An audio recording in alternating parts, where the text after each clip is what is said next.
प्रणाम। आज फिर मैं आपके सामने कुछ पंच तत्व आधारित ज्ञान लेकर महाविष्णु कथा लेकर आया हूं। आज शायद 15 तारीख है, 15 सितंबर। बहुत ही महत्वपूर्ण दिन है, सोमवार है, शिव का दिन है। और आज हम लोग थोड़ी सी चर्चा करेंगे। 5 तत्वों से बना है सब कुछ, तो फिर दिक्कत क्या है? इस स्टेटमेंट में दिक्कत क्या है? तो यहां पर हमें एक बहुत ही इंपॉर्टेंट बात मैं बताना चाहूंगा। आज 5 तत्वों से सब कुछ बना है, इवन आत्मा भी। अभी लास्ट जो एपिसोड था उसमें मैंने बताया था कि इवन आत्मा भी शायद 5 तत्वों से बनी है। शायद नहीं, बनी ही होगी, पर एक तत्व और आत्मा के साथ मैंने ऊर्जा शब्द का इस्तेमाल किया था। यह ऊर्जा क्या है? ऊर्जा 2 तरह की है। शीतल मतलब ऊर्जा तो एक ही तरह की है, पर उसका प्रयोग 2 तरह में होता है, ठंडा करने में भी और गर्म करने में भी। आपको पता है कि बर्फ एक ऐसा प्रोडक्ट है जिसकी लेटेंट हीट मैक्सिमम होती है।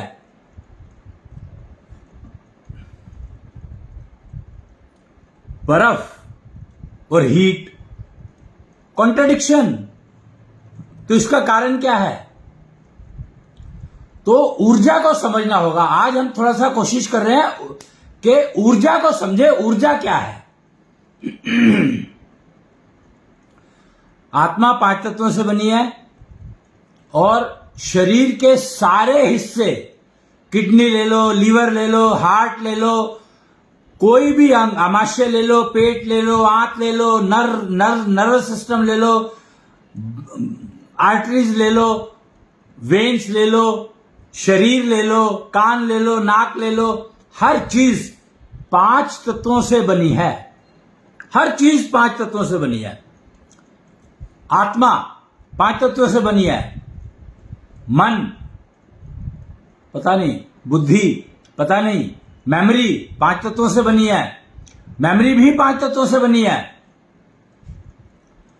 पर यह ऊर्जा क्या है? ऊर्जा तो 5 तत्वों से नहीं बनी। ये तो पक्की बात है कि ऊर्जा 5 तत्वों से नहीं बनी, क्योंकि ऊर्जा दिखाई नहीं देती। तो 5 तत्वों से कैसे कह देंगे बनी हुई है? पृथ्वी तत्व है ही नहीं उसमें, जल तत्व है ही नहीं उसमें। यस, यही जवाब है कि ऊर्जा 3 तत्वों से बनती है। आकाश, अग्नि और वायु। आकाश को आप देख सकते हो, वायु को आप आकाश को देख सकते हो क्या? नहीं, आकाश को आप देख नहीं सकते, अग्नि को आप देख नहीं सकते, और वायु को तो देख ही नहीं सकते।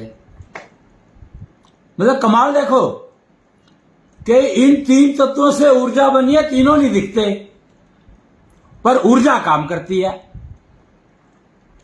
जब तक अग्नि सुप्त अवस्था में है, सोई हुई है, आकाश को पिता कहा गया है, अग्नि उसके झोली में सो जाती है। आकाश में अग्नि सो जाती है, मरी हुई नहीं है। कहीं सोच लो कि मरी हुई है, सोई हुई है। सोई हुई और मरे हुए में फर्क है। तो अग्नि सुप्त अवस्था में पड़ी रहती है आकाश में, आकाश तत्व में, और वायु शांत पड़ी रहती है, कुछ नहीं करती है, मंद मंद चलती है। पर मंद मंद चलती है। वायु जो है ना, रुक नहीं सकती। क्यों? कैरेक्टरिस्टिक ऐसी है उसकी। वो बनाई इस पर्पस के लिए है कि चलता रहे, ऊर्जित रहता है हमेशा वो।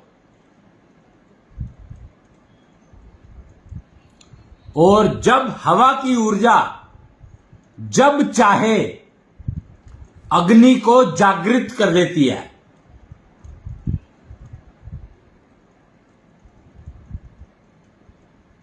जब चाहे, और अगर ना चाहे तो मंद मंद चलती रहेगी, कुछ नहीं होगा। अब यह मंद मंद चलने की और जागृत करने की परिभाषा को समझें। मंद मंद चलने का मतलब है चंद्रमा की शक्ति, चंद्रमा का चमक, शुक्र की चमक, ग्रहों की चमक। मंद मंद जब हवा चलती है तो भड़कती नहीं है अग्नि, शांत रहती है, शीतल अग्नि का प्रतीक है। सोई हुई अग्नि शीतल अग्नि का प्रतीक है।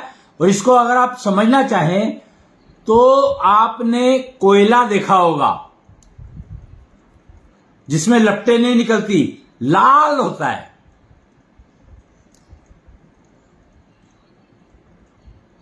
और उसके ऊपर एक राख की परत जम जाती है।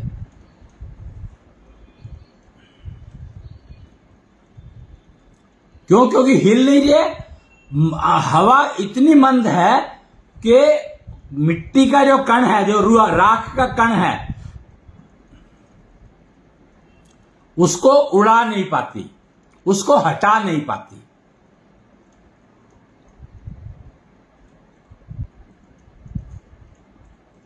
तो हवा इतनी मंद है पर कोयला सुलगता रहता है,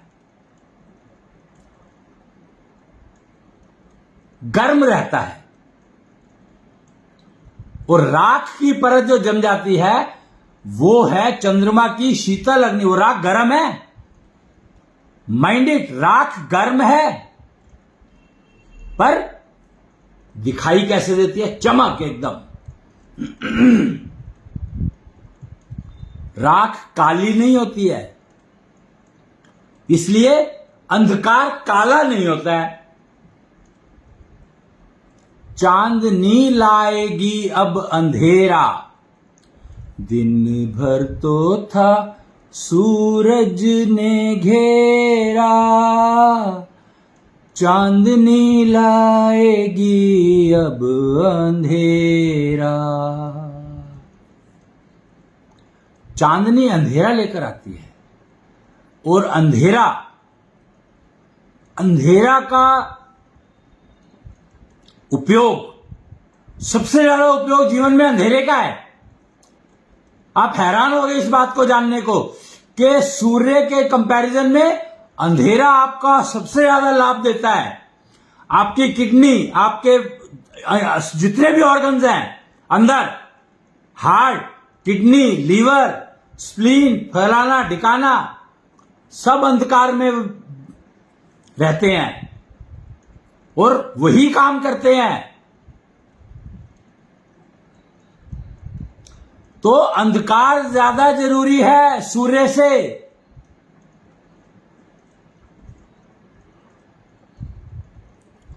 हमेशा अंदर का टेम्परेचर ज्यादा होता है बाहर के टेम्परेचर से, बॉडी के अंदर का टेम्परेचर, क्योंकि जो वो है अपने ऑर्गन्स हैं उनको बेचारों को शीतल उसमें काम करते हैं, अंधकार में काम करते हैं वो और कंटिन्यूअस काम करते हैं। इमेजिन, आपके हाथ पैर तो थक जाते हैं, आप लेट जाते हो, सो जाते हो, तो नींद नहीं आती है। सो तो जाते हो आप पर नींद नहीं आती है। वो एक छोटा सा गाना है, कोई गाता तो मैं सो जाता, एक ना गाना है ये, कि फिल्मी गाना है, कोई गाता मैं सो जाता, कोई गाता। सो सकते हो पर नींद नहीं आती है। आज का मैंने टॉपिक यही लिया कि ऊर्जा क्या है, ऊर्जा को समझें। आत्मा को हमने समझ लिया था 5 तत्वों से बनी है, पर ऊर्जा, आत्मा के साथ जो ऊर्जा है वो 3 तत्वों से बनी है। आकाश, अग्नि, वायु।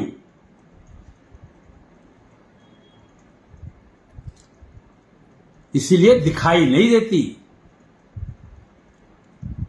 और ऊर्जा का उपयोग आप किसी भी काम के लिए करते हो, चाहिए आपको। ऊर्जा के बिना काम नहीं चलता, ऊर्जा चाहिए। तो जब आपकी ऊर्जा क्षीण होने लगती है, कमजोर होने लगती है, मरने लगती है, तो आपको स्ट्रेस होती है। आज मैं उन बीमारियों की चर्चा करने वाला हूं जो बीमारियां तो हैं पर पता नहीं क्यों है। तो उनका मूल कारण बता रहा हूं मैं आपको आज। आप कभी भी देखोगे, जब भी आपको क्रोध आएगा उसके बाद आप थक जाओगे। क्रोध के बाद इंसान थक जाता है। तो आप ये समझ लो कि जब भी आपको स्ट्रेस हुआ है तो उससे पहले आपको क्रोध आया ही होगा। पक्की बात है, 100% गारंटीड कि आपको क्रोध आया पर आपको समझ में आया नहीं। आपने 2 गाली दी, काम खत्म, वो भी मन में। मन में अगर आपने गाली दी क्रोध आने पर, तो समझो कि आपने अपना सत्यानाश कर लिया। और अगर बाहर गाली दे दी तो आपने रिश्तों का सत्यानाश कर लिया। अब आप डिसाइड कर लो कि आपको अपना सत्यानाश पसंद है, एक्सेप्टेबल है, या रिश्तों का सत्यानाश करना ज्यादा बेटर है। तो मैं यहां पर कहूंगा कि आप रिश्तों को भूल जाओ। Forget them, they are of no importance, they have no value. कर्मफल आपके हैं, आपको भुगतने पड़ेंगे। और अगर आप अपने आप को, अपने क्रोध को अपने अंदर दबा लेते हैं तो कैंसर आपको एश्योर्ड है, पक्का है। कैंसर बनेगा ही बनेगा। रिश्ता एक रहे या ना रहे कोई फर्क नहीं पड़ता। दूसरा आ जाएगा, तीसरा आ जाएगा, 5वां आ जाएगा, हजारों रिश्ते अवेलेबल हैं। पर आपका क्रोध आपके लिए कैंसर बन जाए, ये बात आपको मंजूर होनी नहीं चाहिए। नौकरियां आपको 1 करोड़ नौकरियां मिल जाएंगी, पर अगर आपने अपने आप को बीमार कर लिया तो जिंदगी आप नौकरी कर नहीं पाओगे। कोई गाता मैं सो जाता, कोई गाता। ये गाता क्यों ढूंढना पड़ रहा है?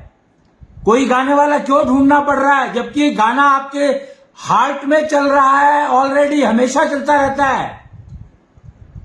दिल आपका गाना गाता है, गीत गा रहा है, वो नहीं सुनाई देता। हमें बाहर से किसी गाने वाले की जरूरत पड़ती है। क्यों? क्योंकि हमने वो क्रोध जो दूसरे के लिए बना था, दूसरे पर आया था, उससे हमने अपना सत्यानाश कर लिया।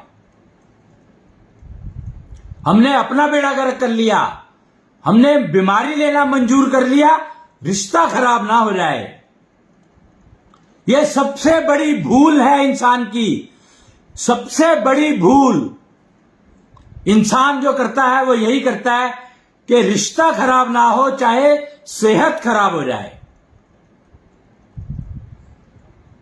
तो अब आप डिसाइड कर लो कि आपको रिश्ता खराब करना मंजूर है या अपनी सेहत। समझना ही होगा इस बात को। और 5 तत्वों से सब कुछ बनाने का मतलब ये नहीं है कि 4 तत्वों से कुछ नहीं बन सकता, 3 तत्वों से कुछ नहीं बन सकता। हां, 2 से नहीं बन सकता कुछ, 2 से नहीं बन सकता कुछ, पक्की बात है ये। 2 से नहीं बन सकता, 3 चाहिए ही चाहिए। तो मिनिमम 3, आकाश, वायु, अग्नि। 3 चाहिए ही चाहिए जीवित रहने के लिए। बाकी 2 हो या ना हो कोई फर्क नहीं पड़ता। ये इसीलिए बताया जा रहा है कि ऊर्जा आपको चाहिए, आपकी अपनी है। रिश्तेदारों को आपकी ऊर्जा का कोई काम नहीं है, कोई मतलब नहीं है। किसी भी रिलेशन में आपकी ऊर्जा किसी काम नहीं आएगी। और क्रोध जो है आपको रिश्तेदार दिलाएंगे। तो आपको क्रोध अगर वो दिला रहे हैं तो आपको क्रोध उन पर ही करना है। ये बात आपको समझनी होगी।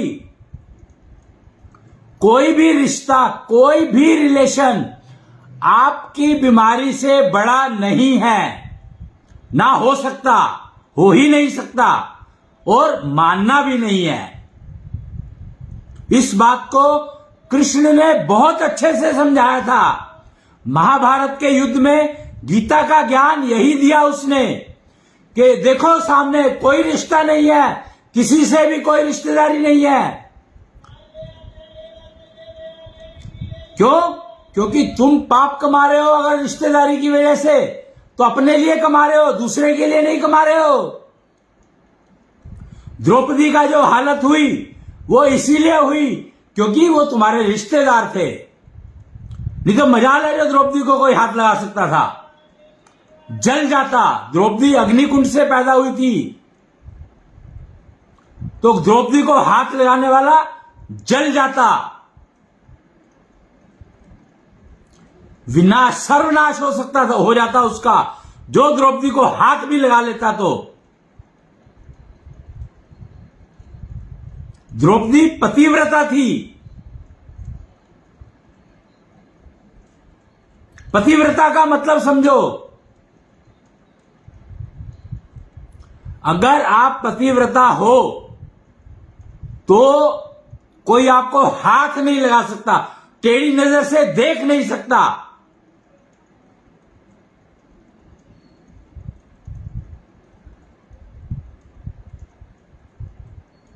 पर यहां पर वो एक ना अंग्रेजी में कहा होता है love at first sight.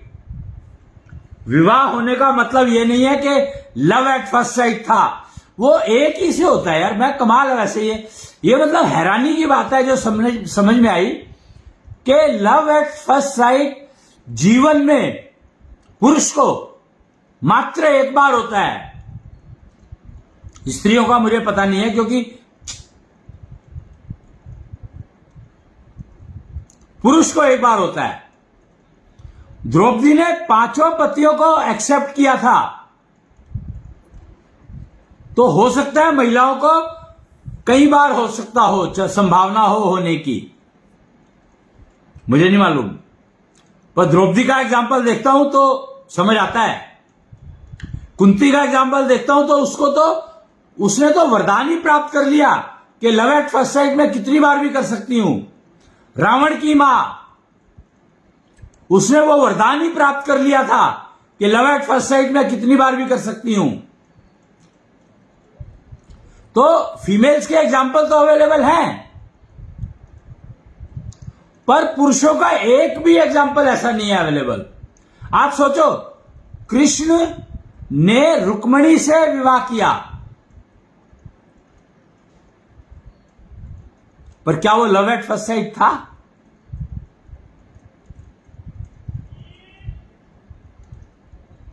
Sita ji ने राम से विवाह किया, पर क्या वो लव एट फर्स्ट साइट था राम का? नहीं, क्योंकि विष्णु के अवतार हैं, तो वहां पर सिर्फ कर्तव्य, जिस काम के लिए आए हैं वो काम को पूरा करना एकमात्र लक्ष्य। हां, उसको पूरा करने के लिए जिसकी भी जरूरत है, जो भी ट्रेंड किया गया है, वो उनके पास चलकर अपने आप आ जाएगा। जैसे सीता जी ने राम को पहचाना, राम तो चले जा रहे थे, पहचाना सीता जी ने। कृष्ण पता नहीं कहा था, रुक्मिणी ने आदेश दिया कि मेरे को लेकर जाओ यहां से, कृष्ण को आना पड़ा। क्यों? क्योंकि रुक्मिणी जो है उनके कार्य के लिए आवश्यक थी।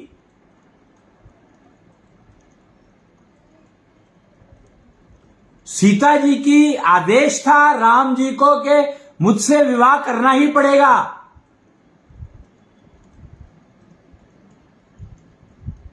राम जी ने कहा ठीक है, कोई वो आर्गुमेंट नहीं। कृष्ण, सत्यभामा कहती है नहीं मुझे आपसे ही विवाह करना है।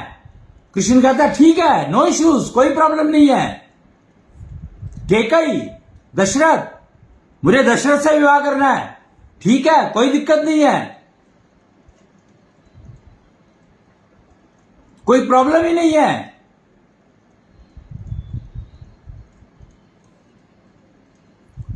कृष्ण की 8 रानियां थी। जामवंत की बेटी थी कोई, तो पता नहीं क्या नाम था उसका। मुझे कृष्ण से ही विवाह करना है। कृष्ण ने कहा ठीक है, आ जाओ। क्यों? क्योंकि उसको पता था, कृष्ण को अच्छे से पता था ये कि जो भी मैंने जो काम करना है, मैं विष्णु हूं, तो मुझे जो कार्य करने के लिए विष्णु ने मेरे रूप में अवतार लिया है, वो काम करने के लिए जो भी होगा इस दुनिया में वो अपने आप चलकर मेरे पास आएगा। कृष्ण कभी किसी को ढूंढने नहीं गए। कृष्ण ने किसी को भी ढूंढने नहीं गए, पर कृष्ण हनुमान जी को जरूर खोजने गए, जाना था। पर हनुमान जी ऐसी जगह बैठे थे वो रास्ते में पड़ेगी, कृष्ण को ढूंढना ना पड़े। और वो स्थान था शामली गांव। कहते हैं कि वहां पर कोई बनेली करके या मनेली कुछ तो गांव का नाम है, जहां पर सीता जी धरती में समाई थी। शामली से जब आप कुरुक्षेत्र की तरफ जाते हैं तो रास्ते में पड़ता है, बागपत और शामली के बीच में कहीं पे पड़ता ही है। 5 गांव मांगे थे कृष्ण ने, 5 गांव मांगे थे। तो वो कौन से गांव थे? पानीपत, सोनीपत, बागपत और क्या थे, कुछ तो थे, 5 गांव थे। इधर ही के हैं सारे के सारे। ये 5 गांव मांगे थे।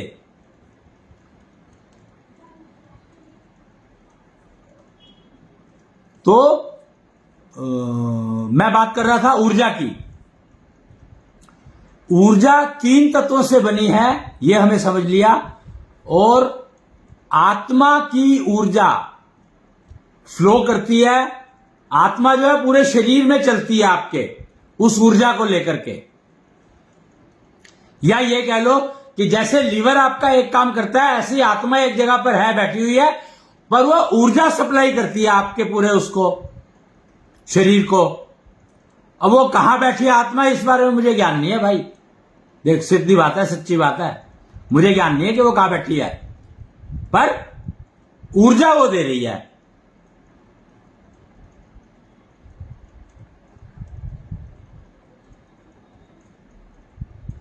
और मिनिमम टेम्परेचर वही ऊर्जा मेंटेन करती है। क्रोध आता है तो टेम्परेचर बढ़ जाता है, क्षणिक टेम्परेचर बढ़ जाता है, एक क्षण के लिए टेम्परेचर बढ़ जाता है।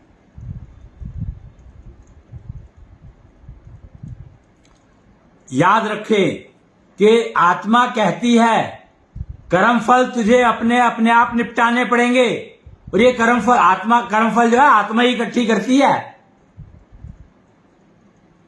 मन है गट्ठर कर्म फलों का, समय से पैदा होता विचार, बुद्धि फिर क्या, तन वही तो नाव है, बुद्धि जिसकी है पतवार। कमाल है, लिखने वाले ने क्या लिख दिया। और कर्मफल, मन में कर्मफल डिपॉजिट करती चली जाती है आत्मा, सारे शरीर के इकट्ठे करती है, मन में डाल देती है। मन है गट्ठर कर्म फलों का।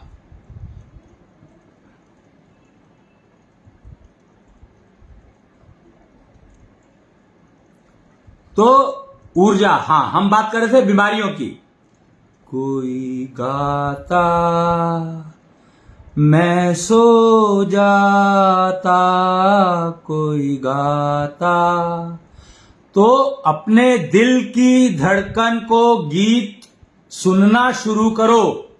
रेकी वाले कुछ लोग, रेकी वाले एक जो बहुत सीनियर एक्सपर्ट है, उन्होंने मुझे बताया था, और ये सारे मुझे मिलने आए, क्यों आए मुझे पता नहीं, पर उन्होंने मुझे बताया वो कुछ प्रोसीजर है उनका, कुछ तो गले लगाते हैं वो आपके माथे को, और कुछ तो करते हैं, पता नहीं क्या क्या करते हैं। तो वो कहते हैं कि आपका शरीर का जो सुर है, गाने गीत के सुर हैं, जो आपका दिल जो गीत सुना रहा है उसके जो सुर हैं वो बड़े प्योर हैं, मुझे कहा उन्होंने। मैंने भाई इसका क्या मतलब होता है? कहते आपको नींद अच्छी आती होगी। मैंने कहा हाँ नींद तो ठीक ठाक आती है, पर मेरी नींद 4 घंटे की है, 4-4.5 घंटे सोता हूं मैं सिर्फ। और मैं कब सोता हूं? कहते हैं ब्रह्म मुहूर्त में जागना सबसे उत्तम होता है। ब्रह्म मुहूर्त होता है 3:36 से लेके 4 बजे तक का, सुबह 3:36 से 4 बजे तक का जो मुहूर्त है वो ब्रह्म मुहूर्त कहलाता है। और मैं सोता हूं 4 बजे के बाद। कब सोता हूं ये नहीं पता लगता मेरे को, पर 4 डेफिनेटली बजे होते हैं, कभी कभी 5 भी बज जाते हैं और 7 भी बजे हैं। तो मैं तो ब्रह्म मुहूर्त में जागा ही होता हूं, पर मुझे तो कोई फर्क दिखाई नहीं दिया। ये हो सकता है होता हो, उसका फर्क कहां होता है मुझे पता नहीं। तो हो सकता है कि वो हृदय गति को म्यूजिक में बदलता हो। आकाशवाणी मुझे सुनी नहीं आज तक कभी कोई आकाशवाणी, पर कभी कभी ढोल सुनते हैं दूर के, वो कहां के बज रहे होते हैं पता नहीं मेरे को। रात को 2 बजे 3 बजे कौन ढोल बजा रहा है पता नहीं, आई डोंट नो। खैर, तो दिक्कत क्या है कि जब ऊर्जा आपकी मूव कर रही है आपके शरीर में, तो ब्लॉकेजेस, आपने ब्लॉकेजेस का नाम सुना होगा ना, आर्टरी में ब्लॉकेजेस आ गए, हार्ट अटैक हो गया।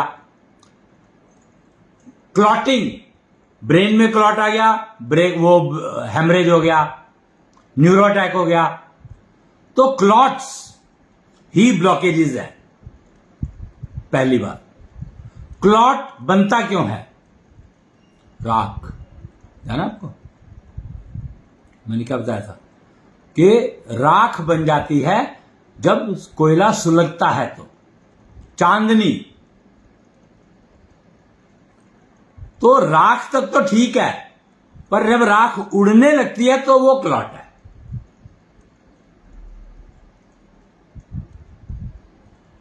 बस ये समझ लो। और वही क्लॉट है, उसको वो कार्बन के ऊपर जमा हुआ खून। तो बेसिकली कार्बन क्या है? राख। तो उसके ऊपर जैसे ही खून जमेगा तो वो क्लॉट बन जाएगा। बनने दो, पर जैसे ही वो क्लॉट आपके लंग्स में आए, आप अपनी श्वास प्रक्रिया से उसको जला दो। कार्बन है, बहुत जल्दी जल जाएगा, तुरंत जल जाएगा, पर अभ्यास आपको निष्ठा योग विधि से करना पड़ेगा। इसके लिए मैं आपको एक सूचना और दे दूं, दक्षिण्या संवत्सर की जो मैंने बताया था कि दक्षिण्या संवत चल रहा है, वो ये सब सिस्टम लेकर आया है। 20वां संवत्सर शुरू होने वाला है 1 अक्टूबर से। दक्षिण्या षोडशी शायद शुरू हो चुकी है या होने वाली है, आज से हुई होगी या पता नहीं मेरे को। तो ये जो क्लॉट को आप जैसे ही वो लंग्स में आए तो आप उसको जला दो, तो वो आपको कार्बन डाइऑक्साइड बन जाएगा। कार्बन है, कार्बन के ऊपर ब्लड जमा हुआ है, ब्लड भी एक्चुअली तो क्या है? हीमोग्लोबिन। तो वो जल करके बाहर निकल जाएगा, वो जम चुका है, वेस्ट है, वो जमा हुआ खून वेस्ट है, तो बाहर निकलना ही बेटर है। पर सांस के माध्यम से निकल जाएगा तो आप सुखी रहोगे। नहीं तो वही किडनी में जाकर के स्टोन बनेगा, वही दिमाग में जाकर के क्लॉट बनेगा, और वही आपकी आर्टरी में बैठ गया तो हार्ट अटैक का कारण बनेगा। वही आपका फैटी लीवर का कारण है, वही आपका हर चीज का प्रॉब्लम है। और शुरुआत होगा स्ट्रेस बनने से। और जब क्रोध आता है और आपने सामने वाले को क्रोध नहीं दिया वापस, जिसकी वजह से आपको क्रोध आया, उसको आपको वापस करना ही है। नियम बना लो आप अपनी जिंदगी का, तो आप बहुत सुखी रहोगे, पक्की बात है। और क्योंकि दूसरे ने दिया आपको क्रोध होने का कारण, तो बनता है कि आप उसको वापस करो। कम्युनिटी शील्ड क्या है? कम्युनिटी शील्ड, एशो शील्ड, कॉन्जेलियला शील्ड, ये सब क्या है? विष्णु शील्ड। तो ये सब यही है कि अगर आपसे कोई जेलसी करता है और आपको बिना सोचे, आपके पता होने के बावजूद आपको नुकसान पहुंचाने की कोशिश करता है, तो जो पहुंचाने की कोशिश कर रहा है उसका सत्यानाश हो जाए। यह है कम्युनिटी शील्ड, एशो शील्ड, विष्णु शील्ड। कर्ण के पास कवच और कुंडल थे। कवच, शील्ड मतलब कवच। भैरव कवच सुना होगा आपने। भैरव कवच क्या है? किसी ना किसी तरह के नुकसान से अपने को बचाने का तरीका। तो कॉन्जेलियला शील्ड क्या है? कोई आपको, जो भी आपके पास आएगा तो प्रसन्न रहेगा। अगर आपकी कॉन्जेलियला शील्ड बिल्ड होनी शुरू हो जाए, बन जाए, तो आपका ऑरा ऐसा हो जाएगा। ऑरा सुना होगा आपने। ऑरा को शील्ड में बदलो। यह है दक्षिणया ज्ञान। दक्षिणया तत्व गुरु का ज्ञान है ये, कि अपने ऑरा को शील्ड में कैसे बदल सकते हो, कौन सी शील्ड में बदलना है, कैसे बदलना है, ये सबकी ट्रेनिंग मिलती है तत्व गुरु दक्षिणया जी से। ले सकते हैं आप, पर बहुत महंगी है, बहुत महंगी है, बहुत महंगी है। पता नहीं आप अफोर्ड कर सकते हो नहीं कर सकते हो, करोड़ों में है। ये सारी ट्रेनिंग आधे करोड़ से शुरू होती है, पता है आपको, और 50 करोड़ तक जा सकती हैं। 50 लाख से 50 करोड़।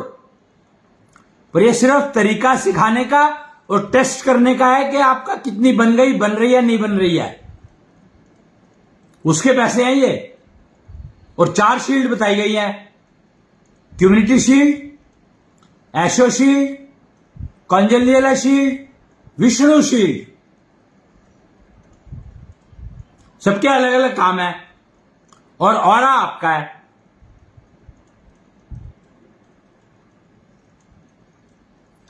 तो क्रोध ही स्ट्रेस बनता है। क्रोध कम हो या ज्यादा हो, इसकी मिकदार, इसकी क्वांटिटी अलग अलग हो सकती है। नॉर्मली होता क्या, छोटे छोटे क्रोध पता ही नहीं लगते, और वही नुकसान दे जाते हैं, वही क्लॉट बनते हैं। क्लॉट बनने का तरीका ही, क्लॉट बना अगर आपके पास, तो समझो आपने क्रोध को दबा लिया, वो क्लॉट बन गया। जब भी आपको क्लॉट की प्रॉब्लम आई है, तो आप समझो आपने कोई क्रोध दबा लिया था, और कई सारे क्रोध दबा लिए तो क्लॉट बड़ा होता रहता है। अगर छोटे छोटे क्रोध आपने 100 दबा लिए, तो 100 क्रोध जुड़ के एक बड़ा क्लॉट बन गया, बड़ा। छोटा क्लॉट वायु आप अपने श्वास प्रक्रिया से निकाल सकते हैं, पर क्लॉट अगर थिक हो गया, डेंस हो गया, तो उसको निकालना मुश्किल हो जाता है। जो ये ब्लॉकेजेस की बात करते हैं ना, नर्व ब्लॉकेजेस, तो वो आपका क्रोध ही है जो क्लॉट बन करके आपकी नर्व में जम गया। 90%, 70%, 60%। ये सिर्फ और सिर्फ आपके छोटे छोटे दबाए हुए क्रोध हैं जो क्लॉट के रूप में बदल गए। रिश्तेदारी इंपॉर्टेंट नहीं है, कर्मफल इंपॉर्टेंट है। कृष्ण ने बहुत अच्छे से समझाया, गीता का ज्ञान यही है, यही ज्ञान दिया था अर्जुन को उसने। तो भैया कोई रिश्तेदारी नहीं है, तुमने रिश्तेदारी निभाई तो द्रौपदी का यह हाल हुआ।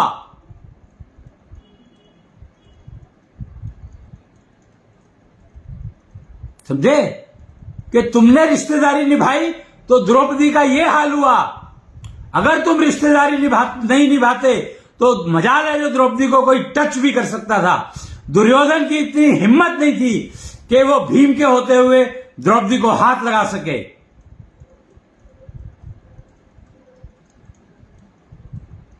दुशासन की इतनी हिम्मत नहीं थी, शकुनी सोच भी नहीं सकता था।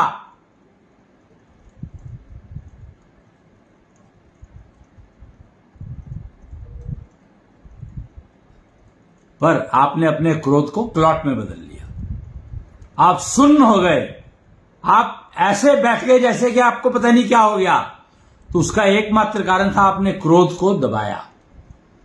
छोटे छोटे क्रोध, रिलेशंस आपने ऊपर रखे और क्रोध को दबा लिया, उनके प्रति रिलेशंस को। यह सबसे ज्यादा नुकसान का काम हुआ। महाभारत को इसीलिए कहा घरों में ना रखा जाए। क्यों? क्योंकि आपको बीमार रखना था। महाभारत में समझना क्या है यह किसी ने बताया ही नहीं। महाभारत ने क्लियरली कहा रिश्तेदारी का कोई मतलब नहीं है, कोई मतलब नहीं है। अच्छे से समझाया उसने। क्लोज से क्लोज रिश्तेदारी, अभिमन्यु पोता था, ग्रैंडसन, दादा ने मारा उसको, गुरुओं ने मिलकर मारा, चाचा ताऊ ने मारा।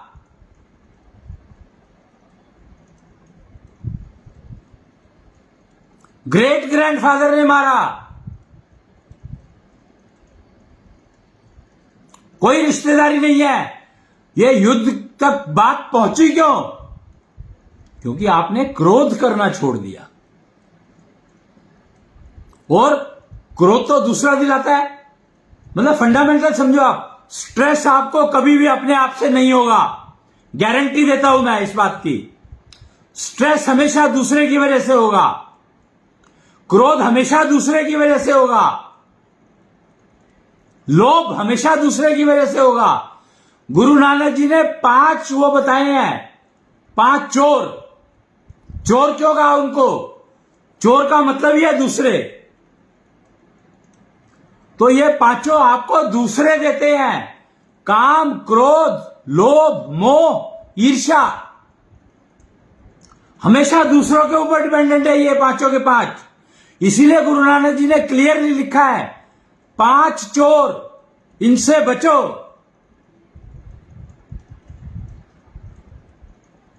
तो इनसे तो तभी बच पाओगे। बुद्ध, महात्मा बुद्ध, सिद्धार्थ, महात्मा बुद्ध कैसे बन गए? उनके पिता ने उनको शिक्षा दी थी कि रिश्तेदारी पे भरोसा मत करना। पिता ने कहा था यह बात और तभी सिखा दी थी। मां ने भी यही बात सिखाई होगी उनको, पक्की बात है। तभी वो उनका नवजात बेटा था, मां और पत्नी दोनों को छोड़कर के वो निकल गए रात के अंधेरे में। क्यों? क्योंकि उनको किसी बात पर क्रोध आया और वो क्रोध निकाल नहीं पाए। बाहर जाके निकाला उन्होंने। और फिर उनको समझ में आ गया कि जब भी मैं साथ रहूंगा तो क्रोध आएगा ही आएगा, तो इसलिए बाहर ही रहना उत्तम है। तो वो बाहर निकले। बात समझने की है कि महात्मा बुद्ध बने वो तभी बुद्ध बन पाए जब उनको समझ में आ गया कि रिश्तेदारी में रहेंगे तो क्रोध आएगा ही आएगा और क्रोध से मुझे ही नुकसान होगा। रिश्तेदारी, क्रोध है तो रिश्तेदारी वैसे भी नहीं चलेगी, वैसे भी नहीं चलेगी। और ज्ञान क्या प्राप्त हुआ बुद्ध को? गया में वो जो वृक्ष के नीचे बैठे थे, क्या ज्ञान प्राप्त हुआ? उनको प्राप्त ज्ञान यही हुआ कि क्रोध से कैसे बचा जा सकता है। क्रोध से बचने का सबसे आसान रास्ता पता है क्या है? आप भिक्षा मांगने लगो। क्योंकि अगर आपको क्रोध है और आपको भिक्षा मांगनी है तो आपका क्रोध आएगा नहीं। अगर आप भिक्षा मांग रहे हैं, भीख और भिक्षा में क्या अंतर है? अगर आप भिक्षा मांगते हो तो आपको क्रोध नहीं आएगा कभी भी, कोई दे या ना दे। लेकिन जब आप भीख मांग रहे हो तो आपको क्रोध आ भी सकता है, आप क्रोध अवॉइड भी कर सकते हैं, आप क्रोध दबा भी सकते हैं। जो भिक्षा मांगने वाले हैं वो कभी बीमार नहीं होते, और जो भीख मांगने वाले हैं ज्यादातर आप देखोगे बीमार।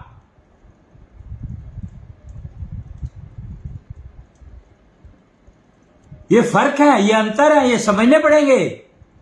ऊर्जा का खेल है ये। इसे ही आत्मिक ऊर्जा कहा गया है, जो 3 तत्वों से बनी है। आत्मिक ऊर्जा।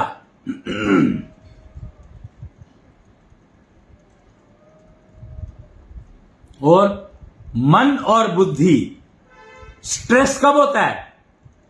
स्ट्रेस जब होता है जब बुद्धि कुछ कह रही है और मन कुछ कह रहा है। तुरंत स्ट्रेस में आ जाओगे। जैसे ही मन ने कहा वहां जाना है, बुद्धि कहते हैं ना, बस बात खत्म, स्ट्रेस शुरू। क्रोध कैसे डेवलप होता है आपके अंदर? मन और बुद्धि आपस में लड़ते हैं तो क्रोध पैदा होता है। मन कहता है गाली दे दे, बुद्धि कहती है गाली दे दी तो नौकरी से निकाल देगा, नहीं देता। मन कहता है गाली दे दे, बुद्धि कहती है गाली दे दी तो रोटी नहीं मिलेगी।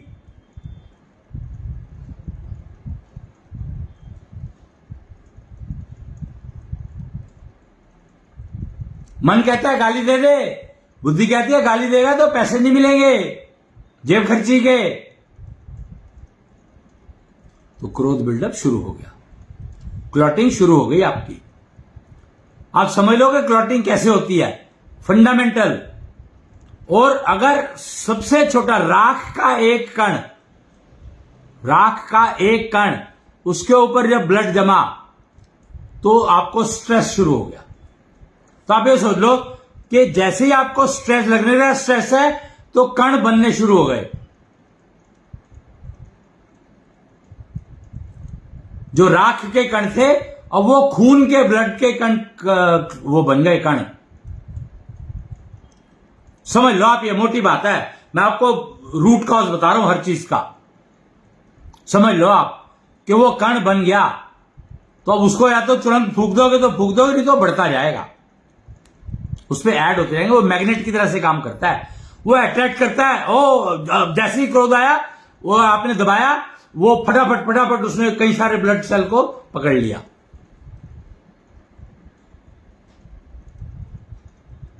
राख के कणों की टेंडेंसी है जुड़ना, रेत के कणों की टेंडेंसी है टूटना। ये जो फिशन और फ्यूजन आपने सुने होंगे, fission and fusion, nuclear bomb के 2 तरीके हैं, 2 प्रोसीजर है, एक फिशन और एक फ्यूजन। फिशन का मतलब है एक्सपैंड और फ्यूजन का मतलब है मर्ज।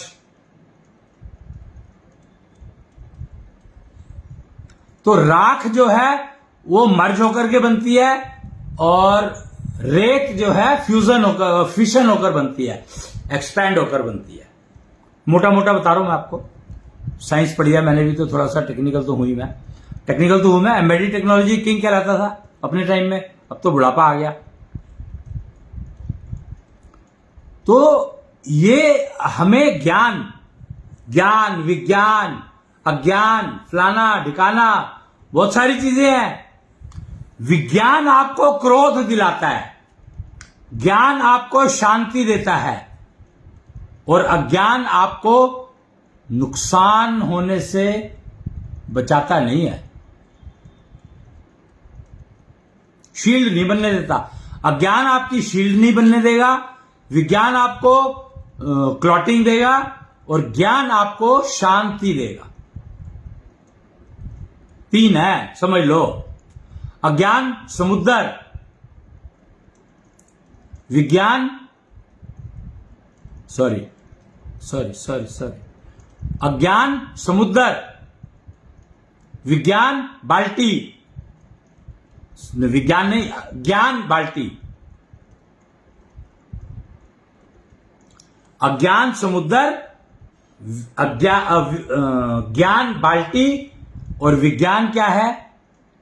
उस बाल्टी की एक बूंद। अपना वो जो दिए की बत्ती होती है ना, इसको समझना है तो बड़ा आसान है। दिए की बत्ती होती है ना, दिया आपने देखा होगा जिसमें रुई की बत्ती लगती है।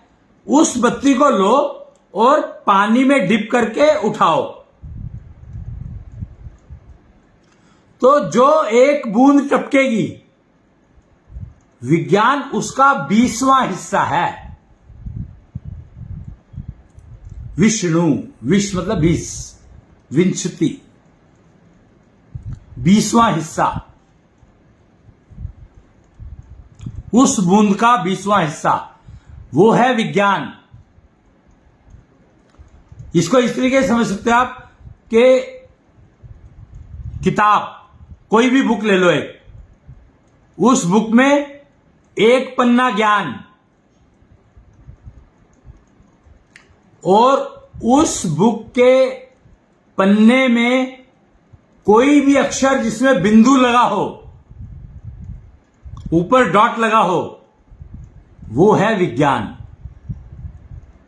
मैंने अक्षर को विज्ञान नहीं कहा है, मैंने उस बिंदु को विज्ञान कहा है जो किसी भी अक्षर पे कहीं भी लगा होगा,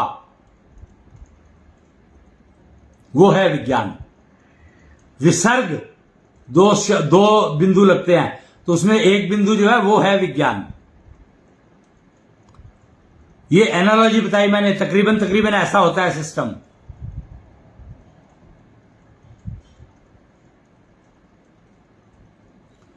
तो आपको बीमारियों का रूट कॉज समझ में आया? आत्मा की ऊर्जा जो आपके मन और बुद्धि की जो टनल है, मन और बुद्धि जुड़े हुए हैं ना आपस में, पता नहीं आपको ये बात पता है कि नहीं पता, वो एक टनल से जुड़े हुए हैं, मन और बुद्धि। और वो जो जुड़े हुए हैं वो ऊर्जा से चलते हैं। अब टनल है, ऊर्जा तो चाहिए, वो ऊर्जा से चलते हैं। मुझे लगता है आत्मा यही ट्रैवल करती है, मन और बुद्धि में, क्योंकि बुद्धि जो है कर्मफल कमाती है और मन उसको इकट्ठे करता है। लो जी, आत्मा का स्थान पता लग गया। आत्मा जो है मन और बुद्धि की जो टनल है, वो टनल ही आत्मा है। बुद्धि कर्मफल इकट्ठे करती है। आप समझ लो ये बात, कर्मफल आते कैसे आपके पास? बुद्धि कर्मफल इकट्ठे करती है और मन उनको जोड़ लेता है अपने पास। बुद्धि एक एक करके मन को देती जाती है, मन इकट्ठे करता जाता है। और आत्मा जो है वो लेकर चलती है, बुद्धि से लेती है, मन को दे देती है, मन से कर्मफल लेती है, बुद्धि को दे देती है। मन से जब कर्मफल लेकर के चलती है और बुद्धि को देती है तो आपको विचार आता है, और जो कर्मफल बुद्धि बनाती है वो कर्मफल मन में जमा हो जाता है। वो बुद्धि कहती है कि ये कर्मफल मैं दे रही हूं तेरे को, ये मुझे उस टाइम पर दे दियो। तो टाइम बुद्धि डिसाइड करती है कि ये कर्मफल मुझे कब मिलेगा, इस कर्म का फल मुझे कब मिलेगा। यानी मैं आज नौकरी करने जा रहा हूं तो मुझे पता है कि इस नौकरी का जो फल है, जो सैलरी है, वो मुझे इतने दिन बाद मिलेगी। तो कर्म, फल और उसको मिलने का समय बुद्धि डिसाइड करती है और मन में जमा करा देती है। मन बैंक हो गया है, एक किस्म से समझ लो आप। मन है गट्ठर कर्म फलों का।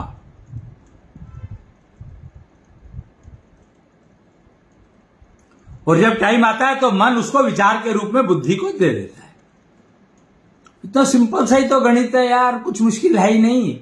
बस समस्या यह है कि आपको इंश्योर रखना है कि जो विचार दिया है वो डिस्टॉर्ट ना हो जाए, यानी आत्मा की जो एनर्जी है, आत्मिक एनर्जी जो मन और बुद्धि को कनेक्ट कर रही है, वो इतनी स्ट्रांग तो रहे कि विचार जो मन ने दिया है वही पहुंचे यहां तक, डिस्टॉर्ट ना हो जाए, खराब ना हो जाए, गलत ना हो जाए। कहीं ऐसा ना हो कि बुद्धि कंफ्यूज हो जाए। कंफ्यूजन ही रिफ्लेक्ट करता है आत्मा की वीकनेस को। आत्मा की वीकनेस का मतलब क्या हुआ यहां पर? ऊर्जा वीक हो गई। आत्मा का तो कोई बिगड़ता ही नहीं, वो तो टनल है, बनी है, पड़ी है। ऊर्जा, तो ऊर्जा वीक हो गई। ऊर्जा जीरो भी हो सकती है, वो जीरो होती नहीं, कभी जीरो हो ही नहीं सकती एक्चुअली। क्षीण हो सकती है, जीरो नहीं हो सकती। उतनी होती है, मिनिमम उतनी होती है जो आप मरने के बाद जब आप शरीर छोड़ती है आत्मा, तो वो चल पाए, आगे का जन्म ले पाए, इतनी ऊर्जा उसमें हमेशा रहती है। तो मिनिमम लाइन वो समझ लो आप।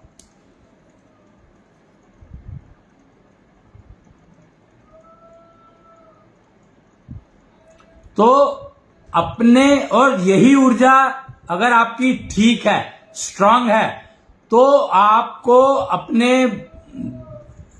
हार्ट बीट, दिल की धड़कन, हृदय गति, आपको म्यूजिक सुनाई देगा। वो सुर सुनाई देंगे, आपके हृदय के सुर आपको सुनाई देंगे। यस, सुनाई देंगे आपको। और जब ये सुनने लगेंगे तो फिर कोई गाता नहीं हो रहेगा, फिर तो मैं गाता और मैं सो जाता, और मेरे को गाने की जरूरत नहीं है क्योंकि मेरा दिल गा रहा है, मेरा हृदय गा रहा है, गाना सुना रहा है, गीत सुना रहा है। वो गीत सुना रहा है जो आपको तुरंत नींद देगा, तुरंत।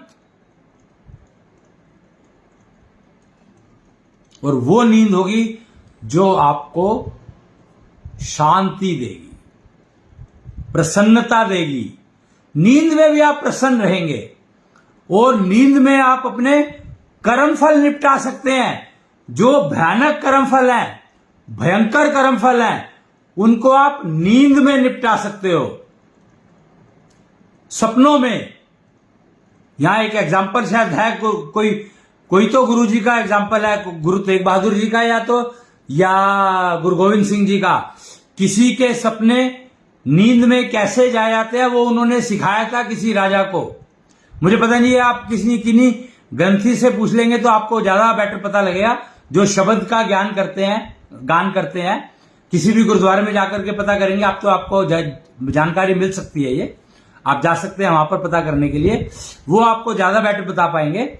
मैं नहीं बता पाऊंगा आपको, क्योंकि मुझे मालूम है कि वो एक एग्जाम्पल ऐसा है अवेलेबल जो कि आपको मतलब आपको सपनों में कर्मफल निपटाने का मौका देता है। पर वो तभी मिलेगा जब आपको ये आत्मिक ऊर्जा मोर देन सफिशिएंट होगी। तो सफिशिएंट है, उसका स्टेप है कि आपको आपकी हृदय गति का जो म्यूजिक है, सुर है, 8वां सुर, वो सुनने लगे। 7 सुर तो बाजार के हैं, और 8वां सुर आपके हृदय का है। वो सुर अगर आपको सुनने लगेगा तो समझो कि आपने जीवन में आनंद को प्राप्त करना सीख लिया, शुरू हो गए, आप आनंद प्राप्त करने लगे। 8वां सुर। और पत्नी,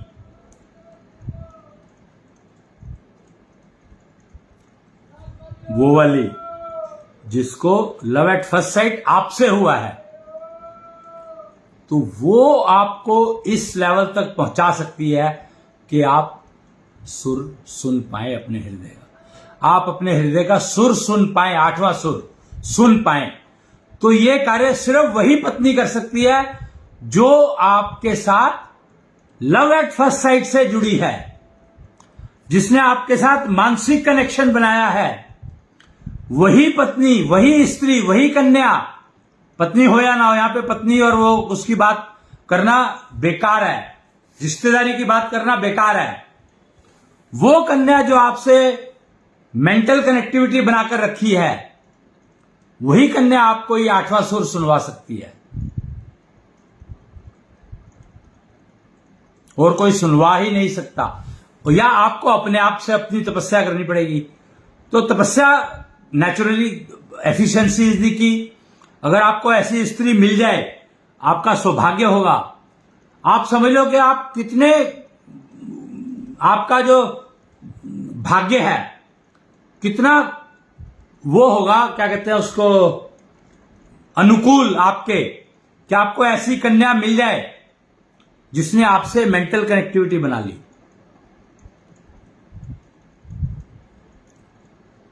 तो आप अपने हार्ट बीट 8वां सुर सुन पाओगे।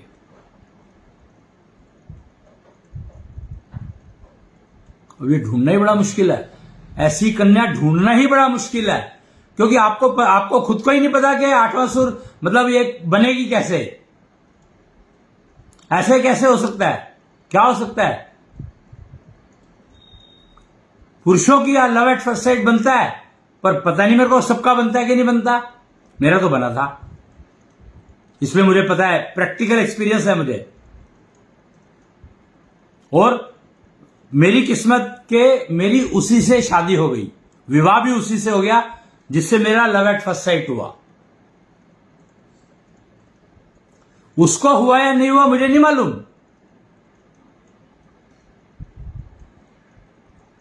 पर मुझे हुआ। तो ये सब चीजें बिल्कुल बिल्कुल वैलिड हैं और समझ का फेर है। और हमें अगर समझना है तो अपने मन और बुद्धि यानी आत्मिक ऊर्जा को व्यवस्थित, स्ट्रांग एनफ रखना ही होगा। हमारे पास इसके अलावा और कोई चारा है नहीं, इसके अलावा और कोई रास्ता है नहीं, यही एकमात्र रास्ता है।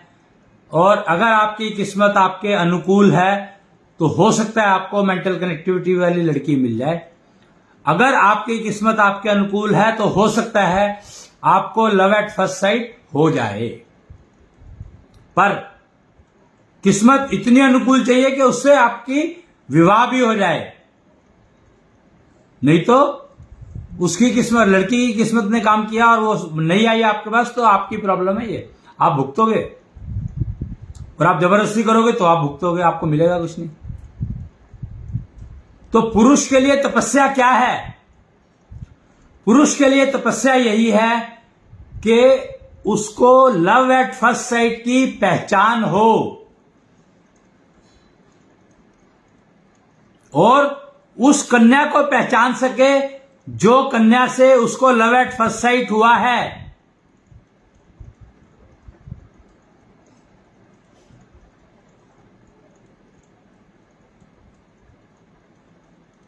और फिर इंतजार करे कि वो कन्या आपके पास अपने आप से आ जाए। और तपस्या का जो सर्वोत्तम लेवल है, पुरुष के लिए बता रहा हूं मैं ये, तो उसको जिस कन्या ने आपसे मेंटल कनेक्टिविटी बनाई है उस कन्या की पहचान हो जाए।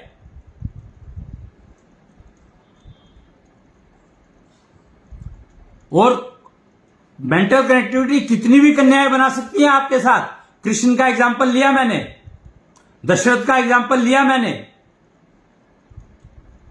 कि मेंटल कनेक्टिविटी कितनी भी कन्याएं बना सकती हैं आपके साथ, पर अगर आपको पहचान नहीं हुई तो आपको मूर्ख बना के चली जाएंगी।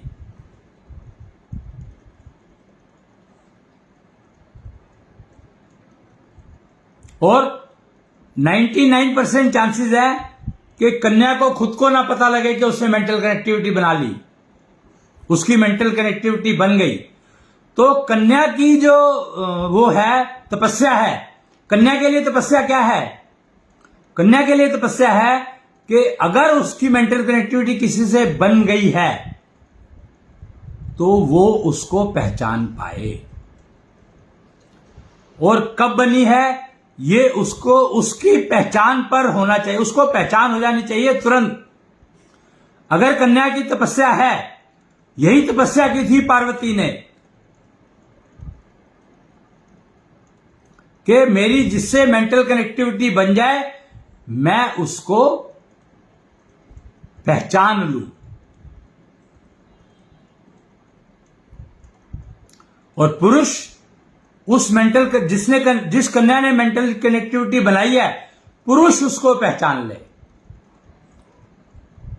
तो दोनों के लिए आज मैंने तपस्या का वो बता दिया है, रिजल्ट क्या आता है। यही जीवन है, मनुष्य जीवन का यही लक्ष्य है।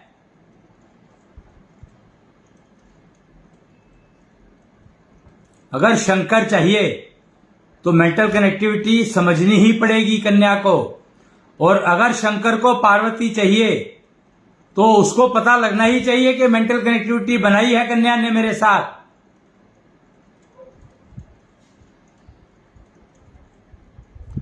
और इसमें एग्जांपल है ना कि जब शंकर आए, शंकर को पहचान हो गई कि मेरी मेंटल कनेक्टिविटी बन गई, मेरे से किसी ने मेंटल कनेक्ट। देखो हुआ क्या था, पार्वती ने तपस्या आरंभ की और कुछ समय पश्चात, जो भी समय रहा होगा, शंकर को एहसास हुआ कि मेरे से किसी ने मेंटल कनेक्टिविटी बनाई है। वो गए पर पार्वती उन्हें पहचान नहीं पाई। क्यों? क्योंकि पार्वती को मेंटल कनेक्टिविटी बन गई है, पता नहीं लगा। पर पार्वती को यह पता था कि मेरे पास वही आएगा जिससे मेरी मेंटल कनेक्टिविटी बनी है। तो उसने पहले शंकर को डिस्कार्ड कर दिया था, हटा दिया था। कहते नहीं, आप बहरूपीय हो, क्योंकि शायद शंकर उस रूप में नहीं गए थे जिस रूप में पार्वती पहचानती होगी।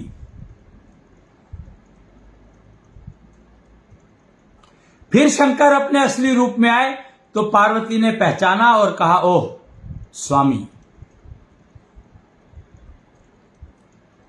तो ये मतलब खेल देखो, तपस्या, अर्थ तपस्या का मतलब है आप क्या करो, राख बनो, अंधेरे में पहचानना सीखो। मन पहचान लेता है, बुद्धि इनकार कर देती है। स्त्री लड़कियों के साथ भी यही है, मन पहचान लेता है, बुद्धि इनकार कर देती है। क्यों? क्योंकि मन और बुद्धि एक है नहीं। अब क्या करें? वो परेशान रहेगी, कन्या परेशान रहेगी। उसका एकमात्र कारण है कि उसके पास वो आया जो उसको चाहिए था, पर पहचान नहीं पाई। पर पहचान नहीं पाई तो परेशान तो रहेगी ही। क्या करे, कैसे करे?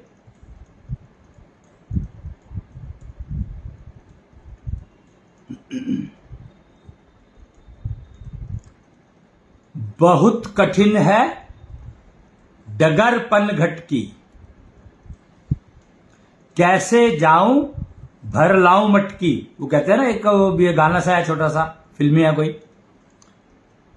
तो स्त्री के लिए ये कहा गया है कि बहुत कठिन है डगर पनघट की, कैसे लाऊं मैं जमुना से मटकी। मन तो पहचान रहा है पर बुद्धि इनकार कर दे रही है।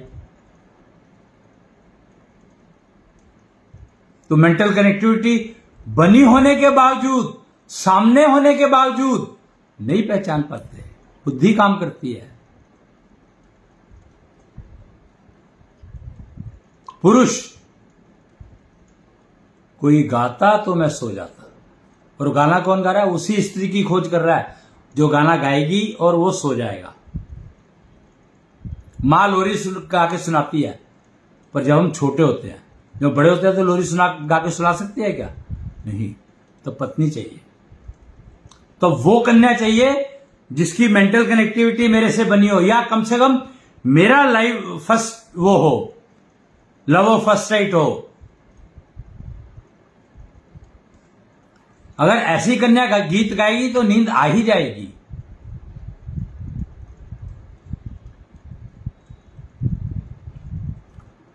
तो आज के लिए उतना ही। ये कुछ एक मैंने आपको जो शुरू में दिखाया था ज्ञान वाच, इसमें कुछ लिखा है KRD टेक्नोलॉजी ऑफ 10 डायमेंशंस, और K मतलब करने वाला, R मतलब रखने वाला, D मतलब देने वाला। K करने वाला, R रखने वाला, D देने वाला। KRD technology of 10 dimensions. और प्राणी कौन?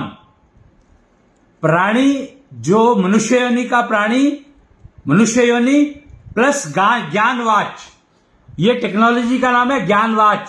उसमें ये 5 ज्ञान और 4 ज्ञान प्राप्त करने के रास्ते, ये 9 चीजें दिखाई गई हैं। जब ये 9 चीजें सबको आ जाती हैं, जिसको भी ये 9 चीजें आ जाएंगी, वो प्राणी कहलाता है। मनुष्य प्राणी नहीं है, प्राणी बनना पड़ता है। Man is a social animal कहा गया है। वो तब तक है जब तक उसको ये 5 ज्ञान नहीं हुए, इन 4 रास्तों का ज्ञान नहीं हुआ, तब तक वो एनिमल ही है। जैसे ही उनको इन 5 ज्ञान और 4 रास्तों का ज्ञान हो जाएगा, वो प्राणी बन जाएगा। तो मनुष्य से प्राणी बनना पहला लक्ष्य है। और कुच्छल विद्यादान केंद्र, ये इंस्टीट्यूशन है। मैं शायद कोशिश करता हूं इस पर अगर आपको सीधे में दिखा पाऊं। ये देखिए, कुच्छल विद्यादान केंद्र, समयपुर वाले, पता नहीं क्या समयपुर क्या है, ये कहीं होगा। KRD टेक्नोलॉजी ऑफ 10 डायमेंशंस, ज्ञानवाच टेक्नोलॉजी, एंड K करने वाला, R रखने वाला, D देने वाला। और ज्ञान क्या क्या है? आयु ज्ञान, ज्योति ज्ञान, आत्मज्ञान, तत्व ज्ञान, व्यवहार ज्ञान। और 4 रास्ते क्या है? भक्ति, शक्ति, समय, कर्म। और प्राणी है, प्राणी प्लस ज्ञानवाच इज ज्ञानवीर।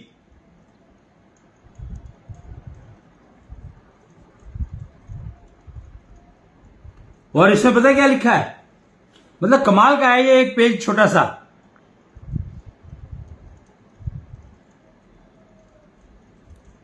क्या लिखा है इसमें?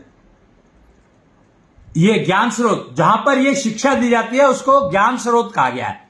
पहली बात तो ये लिखा हुआ ज्ञान स्रोत। तो कुच्छल विद्यादान केंद्र सेंटर है, इससे बहुत सारे ज्ञान केंद्र, ज्ञान स्रोत बने हुए हैं। ज्ञान नलका भी कह देते हैं इसको। ज्ञान स्रोत बने हुए हैं, और उन ज्ञान स्रोत पर आप ये ज्ञान प्राप्त कर सकते हैं, ये रास्ते सीख सकते हैं। और क्या है? मकान को घर कैसे बनाएं, मतलब ट्रेनिंग है ये, एजुकेशन ये है। विवाह बंधन से विवाह योग, विवाह बंधन है, उसको योग में कैसे अपग्रेड करें, क्रोध को दवाई कैसे बनाएं, बचपन के खेल को टेक्निकल बनाएं, नींद को योग निद्रा बनाएं, नवरात्रि व्रत को एसेट्स में बदलें, तलाक के कीटाणु कैसे मारें।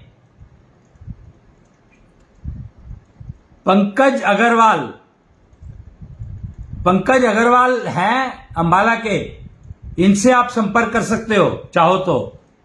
नंबर है 082956000149। ये नंबर भी दे रखा है इसमें। और बनना क्या? अगर आप मानव से, प्राणी से ऋषि बनना चाहते हो, महर्षि बनना चाहते हो, पति ही गुरु भी, मां का गुरु रूप, नव शिशु क्या सिखाता है, इस तरह के कोर्सेज हैं, ट्रेनिंग प्रोग्राम्स हैं।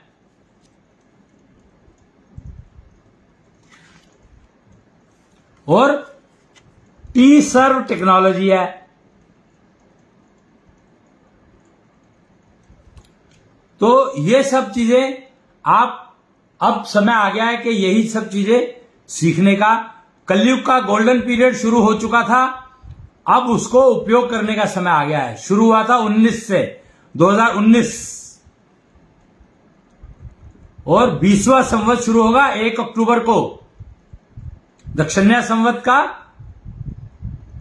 और ये जो सारे ज्ञान व्यान बनाए हैं ना, ये कुच्छल विद्यादान केंद्र, ये है दक्षिण्या तत्व गुरु के ज्ञान पर चलता है। ये वहां से आया है ये सारा ज्ञान। अब आज के लिए इतना ही। प्रणाम। जय कृष्णेंद्र, जय जय कृष्णेंद्र।